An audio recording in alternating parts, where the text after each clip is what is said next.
Middle east की रातें इन दिनों सिर्फ अंधेरी नहीं है, उनमें बेचैनी की एक परछाइयां तैर रही है जिसने पूरी दुनिया की धड़कनें बढ़ा दी है। समुंदर के ऊपर सब कुछ सामान्य दिखाई देता है। तेल के जहाज अपने रास्तों पर चल रहे हैं, बाजार खुले हुए हैं, दुनिया के बड़े नेता कैमरों के सामने मुस्कुरा रहे हैं। लेकिन इन सब के पीछे एक ऐसा खतरनाक खेल चल रहा है जो किसी भी पल पूरी दुनिया को झकझोर सकता है। वॉशिंगटन में बैठा अमेरिका बार बार दुनिया को भरोसा दिला रहा है कि हालात कंट्रोल में है, कि ईरान के साथ बातचीत सकारात्मक है, कि डील बहुत करीब है। लेकिन सवाल यह है कि अगर सब कुछ इतना आसान है तो फिर व्हाइट हाउस में बेचैनी क्यों है? क्यों ट्रंप बार बार समझौते की बात दोहरा रहे हैं? और क्यों तेहरान हर बार जवाब देने में इतनी देर लगा रहा है? क्योंकि असल कहानी कैमरे के सामने नहीं बल्कि उन बंद कैमरों में लिखी जा रही है, जहां अमेरिका पहली बार महसूस कर रहा है कि ईरान को डराकर झुकाना पहले जितना आसान नहीं रहा। असल में ये लड़ाई सिर्फ दो देशों के बीच की बातचीत नहीं है, यह उस ताकत की जंग है जिसने दशकों तक मिडिल ईस्ट को अपनी उंगलियों पर नचाने की कोशिश की, और उस देश के बीच है जिसने हर प्रतिबंध, हर धमकी और हर दबाव के बावजूद खुद को घुटने नहीं टेकने दिए। अमेरिका चाहता है कि ईरान उसकी शर्तों पर झुके, जबकि तेहरान साफ संदेश दे रहा है कि वो अपनी संप्रभुता गिरवी रखकर कोई समझौता नहीं करेगा। यही वजह है कि दोनों देश युद्ध खत्म करना चाहते हैं, लेकिन बातचीत तो ऐसे मुद्दों पर आकर अटक गई है जो सिर्फ राजनीतिक नहीं बल्कि रणनीतिक और आर्थिक रूप से भी पूरी दुनिया के लिए बेहद अहम है। पहला मुद्दा है स्ट्रेट ऑफ हॉर्मुज और दूसरा ईरान का परमाणु कार्यक्रम। यही दो बिंदु इस वक्त पूरी दुनिया को सांस रोककर देखने पर मजबूर कर रहे हैं। ईरान के विदेश मंत्रालय ने आधिकारिक तौर पर पुष्टि की है कि अमेरिका की तरफ से एक शांति प्रस्ताव मिला है। बताया जा रहा है कि इस प्रस्ताव का मकसद तुरंत पूर्ण युद्ध विराम लागू करना और अगले 30 दिनों के भीतर एक स्थायी समाधान की नींव रखना है। चर्चा ये भी है कि इस प्रस्ताव में 14 बिंदुओं वाला एक मेमोरेंडम ऑफ अंडरस्टैंडिंग यानी कि MOU शामिल है, जो दशकों पुरानी दुश्मनी को खत्म करने का रास्ता बन सकता है। सुनने में ये सब बहुत सकारात्मक लगता है, लेकिन मिडिल ईस्ट की राजनीति में हर मुस्कुराहट के पीछे शक छिपा होता है, और यही वजह है कि तेहरान अभी भी हर लाइन को यानी कि फूंक फूंक कर पढ़ रहा है, क्योंकि ईरान अच्छी तरह जानता है कि अमेरिका के वादों की उम्र अक्सर राजनीतिक मौसम से ज्यादा नहीं होती। ओबामा के दौर में न्यूक्लियर डील हुई, फिर ट्रंप आए और उसी समझौते को तोड़कर बाहर निकल गए। ऐसे में ईरान अब कैसे आंख बंद करके भरोसा कर ले? दूध का जला छाछ भी फूंक फूंक कर पीता है, और तेहरान इस वक्त बिल्कुल उसी रणनीति पर चल रहा है। डोनाल्ड ट्रंप ने इस पूरे मामले पर बयान देते हुए कहा कि पिछले 24 घंटों में ईरान के साथ बहुत अच्छी बातचीत हुई है और अब तेहरान समझौते करने का इच्छुक नजर आ रहा है। लेकिन ट्रंप के बयान में वही पुरानी अमेरिकी चाल साफ दिखाई देती है। एक तरफ बातचीत का दावा, दूसरी तरफ दबाव की रणनीति, यानी कि क्योंकि उसी बातचीत के साथ अमेरिका लगातार धमकी भी दे रहा है, और अगर ईरान नहीं माना तो सैन्य कार्रवाई और तेज हो सकती है। यानी वही पुराना फॉर्मूला, एक हाथ में फूल दूसरे हाथ में बंदूक। दुनिया इस अमेरिकी शैली को दशकों से देखती आ रही है। इराक को भी खतरा बराबर तबाह कर दिया गया है, लीबिया को लोकतंत्र के नाम पर बर्बाद किया गया और अफगानिस्तान में भी शांति के नाम पर युद्ध थोपा गया। यही वजह है कि अब जब अमेरिका शांति की बात करता है तो दुनिया पहले उसके इरादों को शक की नजर से देखती है। इस पूरे संकट का सबसे बड़ा और खतरनाक पहलू है स्ट्रेट ऑफ हॉर्मुज। ये सिर्फ समुद्र का एक रास्ता नहीं बल्कि दुनिया की अर्थव्यवस्था की सबसे अहम नसों में से एक है। दुनिया के बड़े हिस्सों का तेल इसी रास्ते से गुजरता है। अगर यहाँ तनाव बढ़ता है, अगर जहाजों की आवाजाही प्रभावित होती है तो तेल की कीमतें आसमान फाड़ देती हैं। यूरोप की अर्थव्यवस्था डगमगा सकती है, एशियाई बाजार हिल सकते हैं और अमेरिका खुद भी महंगाई के तूफान में फंस सकता है। यही वजह है कि वॉशिंगटन चाहता है कि ईरान तुरंत हॉर्मुज को पूरी तरह खोल दे, लेकिन तेहरान इसे सिर्फ समुद्री रास्ता नहीं बल्कि अपनी सबसे बड़ी रणनीतिक ताकत मानता है। ईरान जानता है कि यही वो दो बिंदु हैं जहां से वो पूरी दुनिया को अपनी मौजूदगी का एहसास करा सकता है। इसलिए बिना किसी ठोस गारंटी के पीछे हटना उसके लिए आसान नहीं। दूसरा सबसे बड़ा मुद्दा ईरान का परमाणु कार्यक्रम है। अमेरिका चाहता है कि तेहरान तुरंत अपनी न्यूक्लियर गतिविधियों पर रोक लगाए, लेकिन ईरान इसे अपनी सुरक्षा और संप्रभुता से जोड़कर देखता है।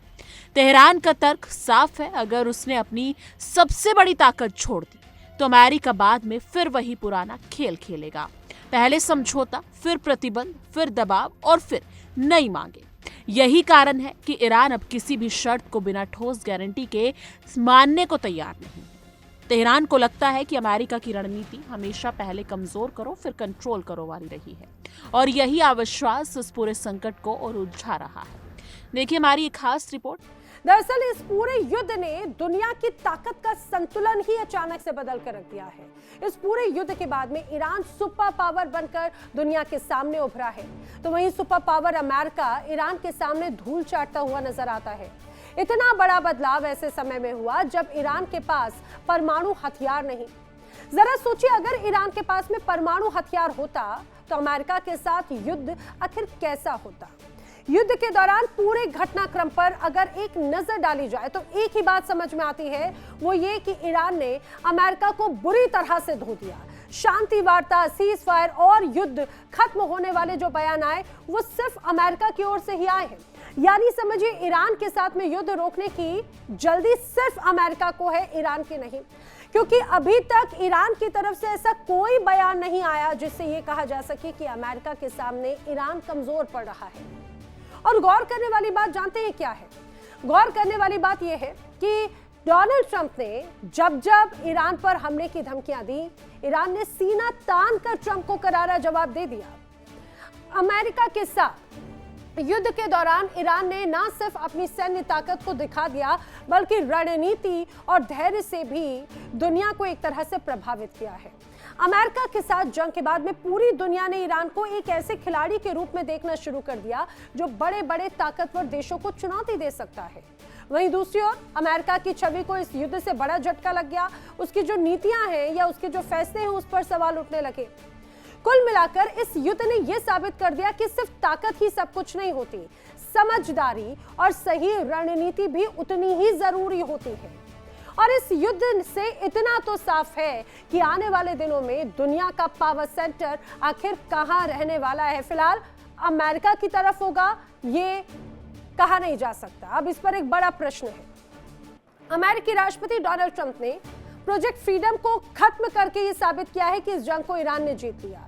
हालांकि ईरान की जीत का ऐलान नहीं हुआ, लेकिन ट्रंप के प्रोजेक्ट फ्रीडम के फेल होने के बाद इस पर पक्की मोहर जरूर लग गई। प्रोजेक्ट फ्रीडम को लेकर आखिर क्यों कहा जा रहा है कि ये एक फेल्यूर प्रोग्राम था और कुछ नहीं। हॉर्मुज से सुरक्षित जहाजों को पास कराने में अमेरिका नाकाम रहा क्योंकि बड़ी बातें अमेरिका की तरफ से पहले गई थी। प्रोजेक्ट फ्रीडम के दौरान सिर्फ 3 जहाज हॉर्मुज से निकल पाए हैं। यूएस के प्रोजेक्ट फ्रीडम के दौरान ईरान ने जहाजों पर कई अटैक किए। अमेरिका ने ईरान के छोटे जहाजों पर हमला करके समंदर में उसे डुबो दिया, यह अमेरिका की तरफ से कहा गया। प्रोजेक्ट फ्रीडम के दौरान हॉर्मुज में ईरान ने आवाजाही पूरी तरह से ठप कर दी। प्रोजेक्ट फ्रीडम में अमेरिका ने 100 से ज्यादा हवाई जहाज तैनात किए। हॉर्मुज में 15 जहाजों से ज्यादा अमेरिकी सैनिकों को तैनात किया गया। और प्रोजेक्ट फ्रीडम से हॉर्मुज स्ट्रेट में तनाव बढ़ा है कम होने की बजाय। अमेरिका ने इजराइल के साथ साथ ईरान के साथ में मिलकर ईरान के खिलाफ ऑपरेशन एपिक फ्यूरी शुरू किया था। आपको याद होगा जब हमला किया गया तो बाकायदा अमेरिका और इजराइल ने इस पूरे ऑपरेशन को नाम दिया एपिक फ्यूरी। और इस ऑपरेशन का मकसद ईरान को ताकत के दम पर घुटनों पर लाना था। जानकारों का मानना है कि अगर हॉर्मुज और परमाणु कार्यक्रम पर सहमति बन जाती है तो वैश्विक बाजारों में बड़ी राहत आ सकती है। तेल और गैस की कीमतें नीचे आ सकती हैं, निवेशकों का डर कम हो सकता है। लेकिन अगर बातचीत टूट गई तो हालात पूरी तरह उलट सकते हैं। तेल बाजार में अफरा तफरी मच सकती है, शेयर बाजार टूट सकते हैं और पूरी दुनिया एक नए आर्थिक संकट की तरफ बढ़ सकती है।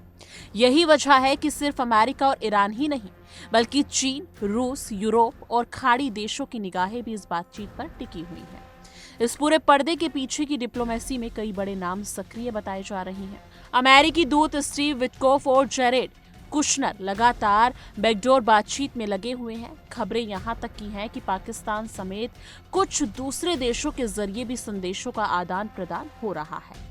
कहा जा रहा है कि इस्लामाबाद या जिनेवा में किसी बड़े समझौते का ऐलान हो सकता है, लेकिन मिडिल ईस्ट की राजनीति में हर डील आखिरी पल एक अनिश्चित रहती है। यहाँ दोस्ती और दुश्मनी दोनों मौसम की तरह बदलते हैं, इसलिए कोई भी देश अभी पूरी तरह भरोसा करने को तैयार नहीं। उधर ईरान की संसद में अध्यक्ष मोहम्मद बागेर गालिबाफ ने अमेरिकी मीडिया रिपोर्ट्स को दुष्प्रचार अभियान करार देकर पूरे मामले को और रहस्यमयी बना दिया है। उन्होंने कहा है तंज कसते हुए कि इन खबरों को ऑपरेशन ट्रस्ट भी ब्रो और ऑपरेशन फिक्सोस जैसे नाम दिए। यानी ईरान साफ तौर पर अमेरिका पर आरोप लगा रहा है कि वो जानबूझकर ऐसी खबरें फैला रहा है जिससे दुनिया को लगे कि तेहरान दबाव में आ चुका है। गालिबाफ के बयान ने एक बात तो और साफ कर दी है कि ईरान के भीतर भी इस प्रस्ताव को लेकर पूरी इकाई नहीं है। कुछ लोग बातचीत के पक्ष में हो सकते हैं तो कुछ इसे अमेरिकी जाल मान रहे हैं, और यही अंदरूनी विरोधाभास इस पूरे संकट को और पेचीदा बना रहा है। असल में ईरान भी अगर देखा जाए तो इस समय बेहद चालाकी से खेल रहा है। तेहरान जानता है कि अमेरिका इस वक्त कई मोर्चे पर फंसा हुआ है। यूक्रेन युद्ध अभी खत्म नहीं हुआ है। चीन के साथ तनाव लगातार बढ़ रहा है। घरेलू राजनीति में ट्रंप दबाव लगा रहा है, अलग ही है, और ऐसे में अमेरिका एक और बड़े युद्ध का बोझ नहीं उठा सकता। यही वजह है कि ईरान बातचीत में जल्दबाजी नहीं कर रहा। वो जानता है कि समय उसके पक्ष में भी जा सकता है, और यही धीमी चाल इस वक्त अमेरिका की सबसे बड़ी बेचैनी बन चुकी है।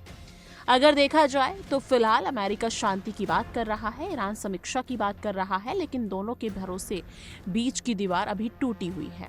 और जब तक होर्मुज और न्यूक्लियर प्रोग्राम पर ठोस सहमति नहीं बनती, तब तक ये सियासी शतरंज खत्म होता नजर नहीं आता। दुनिया इंतजार कर रही है कि क्या आने वाले दिनों में कोई ऐतिहासिक समझौता होगा या फिर एक बार फिर मिडिल ईस्ट बारूद की आग में झोंक दिया जाएगा, क्योंकि यहाँ इतिहास गवाह है। बातचीत और बमबारी के बीच की दूरी बहुत छोटी होती है। एक गलत फैसला, एक मिसाइल, एक हमला, और पूरी दुनिया उसके झटके महसूस करती है। फिलहाल दुनिया की नजरें वॉशिंगटन और तेहरान पर टिकी हुई हैं। एक तरफ अमेरिका समझौते की उम्मीद दिखा रहा है, दूसरी तरफ ईरान साफ कर रहा है कि वो दबाव में झुकने वाला नहीं। लेकिन असली सवाल अब वही है, क्या आने वाले दिनों में दुनिया किसी ऐतिहासिक डील की गवाह बनेगी, या फिर ये बातचीत सिर्फ तूफान आने से पहले की खामोशी साबित करेगी? क्योंकि मिडिल ईस्ट में इतिहास गवाह है, यहाँ बातचीत और बमबारी के बीच की दूरी बहुत छोटी होती है। एक गलत फैसला, एक मिसाइल, और पूरी दुनिया उसके झटके महसूस करती है। फिलहाल के लिए इतना ही। आप क्या सोचते हैं? क्या अमेरिका और ईरान के बीच सच में शांति संभव है, या फिर दुनिया एक नए बड़े संघर्ष की तरफ बढ़ रही है?